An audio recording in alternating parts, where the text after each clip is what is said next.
Yo, what is up, everybody, and welcome back to my channel for another one. While you're here, smash those likes and hit that subscribe button and click that notification bell so you will be notified any and every time that I post another video.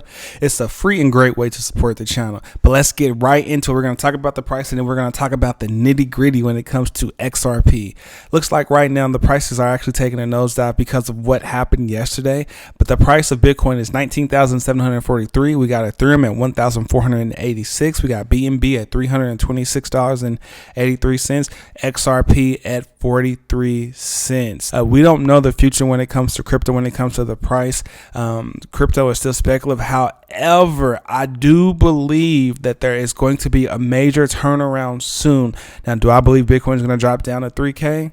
Maybe. Do I believe XRP is going to drop down a little bit further? Maybe. But with what is going on now, the SEC is trying to put every win in its pocket to put towards the Ripple versus SEC lawsuit. But I'm going to hold on to that thought. I wanted to show something interesting when it comes to the U.S. and Bitcoin. Breaking news, the U.S. government now holds 210,000 Bitcoin. That's roughly $4.3 million. It makes the U.S. one of the largest Bitcoin whales out there. Are they going to make the market drop further, as they're saying that this is momentum? Because some people in the U.S. government do not like Bitcoin, but most of them are actually being really big advocates for it. So I'm very interested to see what they're actually going to do with that. But moving on to the nitty gritty and the meat and potatoes when it comes to XRP, Ripple, and the LBRY case. The infamous John E. Deaton, the one that is representing myself, you, and the other 75,000 XRP holders, mentioned yesterday.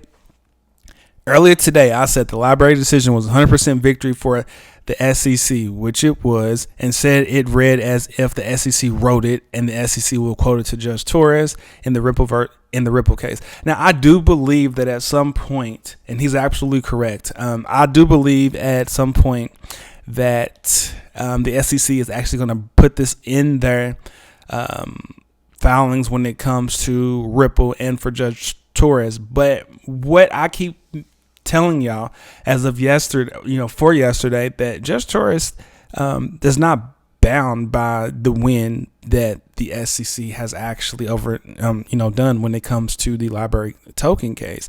She doesn't have to look at that. She doesn't have to research that. She knows ultimately that's why us and the other 75,000 XRP holders are actually now in this case, because she understands how big of an impact that this can make. And I firmly believe when it comes to the LBRY case that was like a sacrificial lamb to see what actually would happen to the crypto space, and that is playing with fire. Do I agree with the previous judge ruling that the LBRY token is a security? No, because you can't paint one utility token with the other tokens and consider it a security, because a utility token is exactly what it's used to have, is used to do. It's supposed to have utility. And Judge Torres knows that the SEC is playing the long game. You have so many amicus briefs coming out. Right now, there was a total of 12. Now, we have until November the 11th for more briefs to come out. Do I believe that there's going to be more? Yes. Do I believe that the LBRY token case sets a black footprint in the crypto space? Yes. Do I believe that it's going to affect the Ripple versus SEC case? No, I firmly don't believe it. Now, here's the reason I don't believe that it's going to actually affect the Ripple versus SEC case like others are actually footing and actually believing. Because number one, Ripple has a bigger footprint all over the world. They have more than just U.S. companies. Most of their companies are considered outside the states. I mean, you have Ripple pairing with the Digital Pound Foundation to create the Digital Pound. You have Ripple creating with the Digital Euro Association that's going to be creating the Digital Euro. You have them pairing with Australia to create an Australian stablecoin that's going to eventually be connected to an Australian CBDC. You have them pairing. You have Visa acquiring cloud currency that's going to be used to help create cross-border payments to free up transaction fees and make payments faster and easier and more efficient. Like, you have a commercial out talking about how CBDCs are going to be used on the XRPL, and XRP is going to be used to facilitate those transactions. And let us not forget what Stuart Alderaldi has actually said. Over 18 months and 6 court orders later, we finally have the Hinman documents, internal SEC emails, and drafts of his infamous 2018 speech. That's around the same time that XRP was the number 2 digital asset in the entire world. And then when this speech comes out, it makes Ethereum go back to the number 2 spot, making XRP go to number 3. Doesn't that sound weird, strange, and unusual? I firmly believe that, and I still stand by that. We cannot forget about the Hinman emails. That's one thing. They are not made public yet, but if they do become made public, I can guarantee you there will be a settlement, and XRP will be the only digital asset out there in the entire world. I love Bitcoin. I love Ethereum. I love Litecoin. But as of that, when that email comes out, XRP will be the only digital asset out there in the entire world that will be considered non-security. It's already out there right now in the everywhere else. That is the difference. That is one of the main differences between the LBRY token and the XRP digital asset. That's one of the differences. There's several differences. I'm not going to go over all of them, but I just wanted to make that clear. Do not believe the FUD. Do not believe the hype around the FUD. This, just because this was a wrench in the crypto space, that does not mean it is it. That does not mean that this is it. Because when these emails come out, look, folks, just remember, it's been over 18 months. The court has ordered SEC to hand over them for 18 months. Do you not think that there's something damaging in those emails? We're going to see what happens. This is leverage. This is leverage. And folks, all that I'm saying is, don't be worried about what's happening. XRP is not a security, point blank period. And the XRP is not a security, point blank period. And the SEC is trying to make it like a security. So when it comes to that, I want to actually show you something else. Bill Morgan, when it comes to the LBRY case of it being ruled a security, here's one of the main reasons why it was actually ruled, and this is another reason why Ripple is fighting for XRP, and why the XRP holders are fighting for XRP. When it comes to this, about how did the judge just poke a massive hole in Ripple's defense against the SEC, I believe that they didn't, and someone else actually believes that they didn't. Bill Morgan, no, it didn't. Here's the scoop of LBRY's defense on the prongs of the Howey test, which is old, outdated, and needs to, and a Ripple test needs to be actually created. It's conceded 2 prongs. The LBRY case conceded 2 prongs. The Ripple defense is much broader and robustly defends all prongs of Howey, because if we all know, and we all know this, but some that comes in may not know what the Howey test is. And here's the Howey test. It's just simply, the Howey test is conformed to 4 prongs: the investment of money, number 2, in the common enterprise, number 3, with an expectation of profits to be derived slowly from the efforts of the promoter of a third party. And that there's 4, let me see here. There's 4 members of the Howey test, and I can't remember what the 4th one was, but I want to say the 4th one actually is, you got the investment of money, common enterprise, and the exception of profit, and to derive from the efforts of others. So the 3rd one is actually logged into the 4th one, but yes, that is the 3rd one. I actually simply just don't believe that that's actually going to be the case.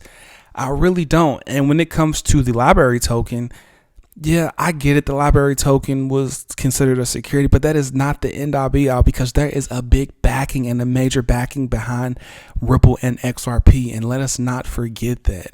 Let us not forget the emails that the SEC has been holding on to for so long. Let us not forget that Visa is going to be utilizing XRP. Let us not forget that American Express is partnered with Ripple. Let us not forget that there's utility and use case for the XRPL. Let us not forget that there's payments that are actually going to that you can actually purchase with XRP. You can actually use XRP to buy Ripple stock. Let us not forget any of that. And let us not forget this right here. A former senior SEC lawyer, John Berry, suggests XRP is more like Ethereum and Bitcoin and doesn't fit the Howey test. But with that win, if we keep saying XRP is like Bitcoin and Ethereum, and then they're going to be considering and then they're going to be considering those securities because of that win, then that's still painting it under a broad brush. We have to fight, and we have to fight until the very end to let them know that XRP is not a security. But I'm going to let you listen to what the former senior SEC lawyer John Berry is suggesting about XRP. Let us not forget this. I'm going to play this right now.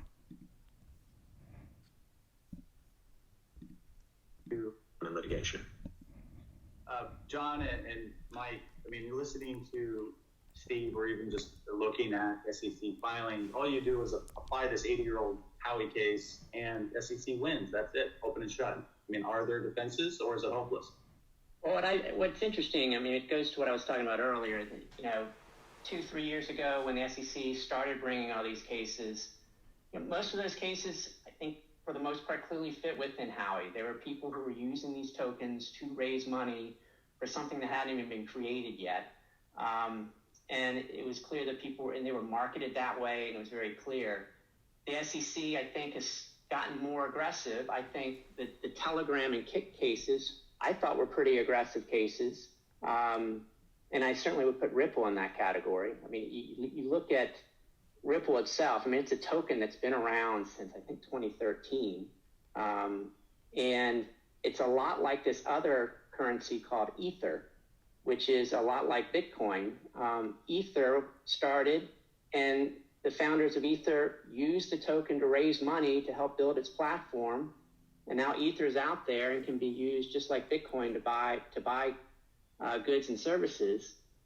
But the SEC has not and has never brought a case against Ether. And so I think that's an interesting comparison when you look at Ripple and Ether being so similar. Now, the SEC is going to point out certain things about Ripple that could make it different. Ripple, they would say, marketed its XRP, it's kind of an XRP token as an investment. Its founders made money by selling it.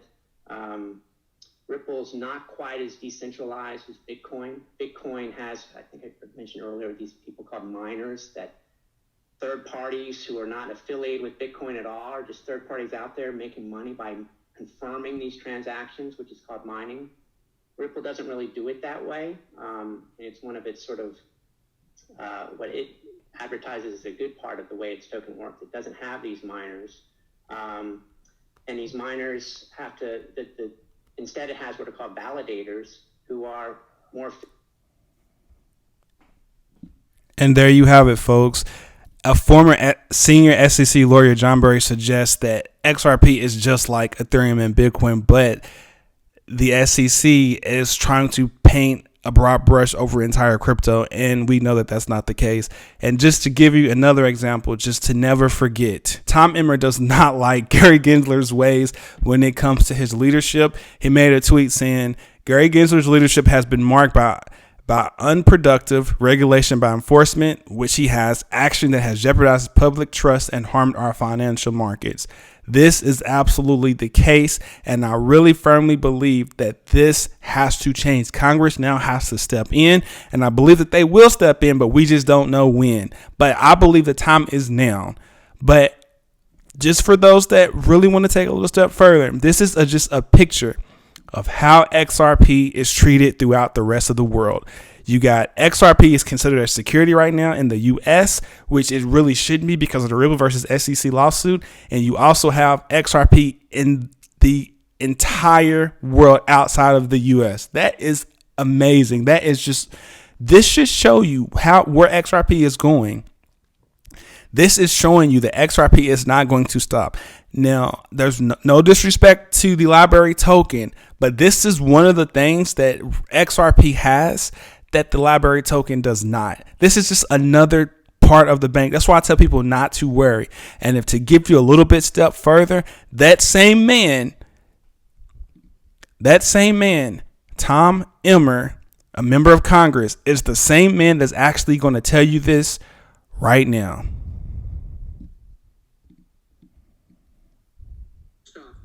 My position's very clear. XRP is not a security. And there you go. The Congressman Tom Emmer also mentions that he firmly believes that XRP is not a security. All right, folks, that'll do it for me. If you made it this far, please make sure you hit the like and the subscribe button and click that notification bell so you'll be notified any and every time I post another video. But make sure you never forget, Tom Emmer said XRP is not a security. Make sure you never forget that XRP is not a security all throughout the rest of the world. Make sure you never forget about the Hemming emails that took over 18 months for us to forget. And never forget that XRP will be the digital asset, the only digital asset that will be classified as a digital currency and will be regulated when it comes to financial instruments and virtual currencies and not a security. As always, stay focused, stay locked in. Peace.